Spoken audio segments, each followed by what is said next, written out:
First of all, आङो शिबांकिखौबो congratulations हरनो नागिरो very much congratulations खिन्थु आंना बेनो होननाया कि आङो बे सेम डिग्री बियो खालामदों फायर इन्जिनियारिं आरो आं खालामदों fire technology and safety engineering but we both are fire engineers आरो जोङो बे डिग्रीखौ जोङो मोननै दस्रा इन्स्टिटिउटनिफ्राय लादों आरो बियो लादों NFSC नागपुरनिफ्राय ओमफ्राय आङो लादों institute of engineering and science Madhya प्रदेशनिफ्राय NFSC नागपुरा जाबाय महाराष्ट्रआव फार्स्ट जुदि बेखौ होनो कि बे NFSC नागपुरनिफ्राय प्रथम फायर इन्जिनियार होननानै ओंखारनाय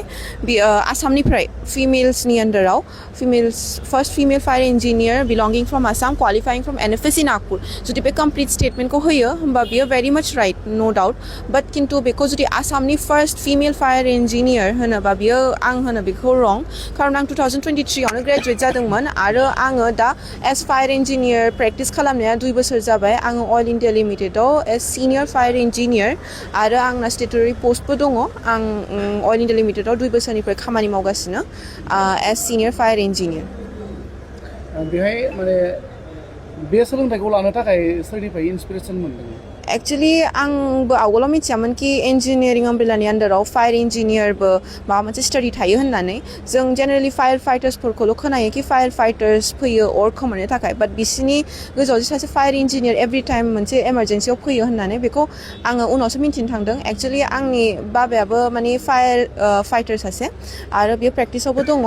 आङो आंनि बाबानिफ्रायनो उनाव बेखौ माने मिन्थिनो थांदों कि फायर इन्जिनियारिं माबा मोनसे स्टाडि थायो होननानै आरो आंनि बाबानिफ्रायनो इन्सपायार्ड जानानै बे माने सोलोंथाइखौ लानो थांदोंमोन जोंनि माखासे लाइमोनफोरा माखासे रोंगौसार लाइमोनफोरा बेबायदि इनफरमेसन गैयियावहाय आन्दायना थालाङो दा बैबायदि लाइमोनफोरनि थाखाय मा खावलायहरनो सानगोन मा बोसोन हरनो सानगोन आङो बेखौनो खावलायनो सानदों कि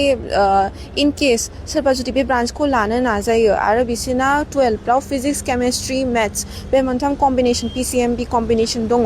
आरो JEE क्वालिफाइ खालामो बा JEE होयो बा इन्जिनियारिंनि जे एन्ट्रेन्स जायो कलेजनि बेखौ होयो बे नो डाउट फायर इन्जिनियारिं ब्रान्चखौ लानो हायो आरो दा बेयाव बिराद खम मानसिफोर थांनानै दङ जोंनि आसामनिफ्राय बा नर्थ इस्टनिफ्राय स' बियो मोनसे मोजां ग्राउन्ड डिसकभार खालामनो थाखाय आरो जोंनि नर्थ इस्ट बा आसाम बा बर' जोंनि जे कमिउनिटि दङ बेयाव बांसिन आरो फायर इन्जिनियार्स क्वालिफाइ खालामनानै लाबोनो थाखाय खारन बेबो मोनसे जोंनि माने